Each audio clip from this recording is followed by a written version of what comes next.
And joining us now live from Johannesburg, Usama Ayadi. Good evening, Usama Ayadi. Good evening, Miriam, and good evening to the audience of All 24 News. Could you provide us with the latest details over there? Well, we are now at Midrand, in the National Election Results Center. We are joined by Mr. Piet Kroukamp, professor at Northwest University and expert in South Africa's election. Would you join us, Mr. Professor Kroukamp? Thank you very much for having me. Yes. So to start with, what are your expectations about these elections in South Africa? Look, we had 300 years of colonialism. We had 50 years of apartheid.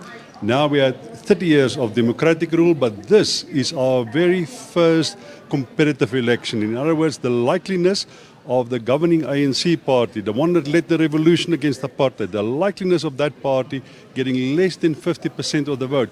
There is a possibility, and that is the sign of the consolidation of your democracy when your elections become competitive, and that's where we are now.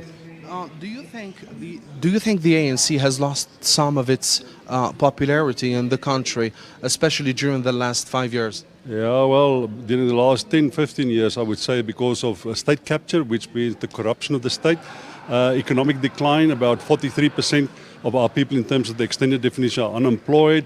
70% of people live in relative poverty to some degree. About 30 million people are on some form of a grant from government, which means it become endemic. Corruption and poverty has become endemic. Economic growth is very, very limited. So yes, there's a degree of disillusionment, and I think people might be starting to look for alternatives. But the ANC is not about to lose its relative majority. It is just about to lose its absolute majority, which means they will still be the governing party after this election, one can assume. But they won't have a clear mandate to govern as they wish. They might have to do it in conjunction with other political parties in a coalition. Thank you so much, Mr. Piet Kroukamp, professor at Northwest University, and thank you, Miriam. This was an insight or a developed view over the elections in South Africa. As you can see behind me, the table is broadcasting some of the primary results of the election. It says that the ANC has the majority for the moment, according to the results coming from Thank you very much, Usama Ayadi, for all the insights. Eastern Cape.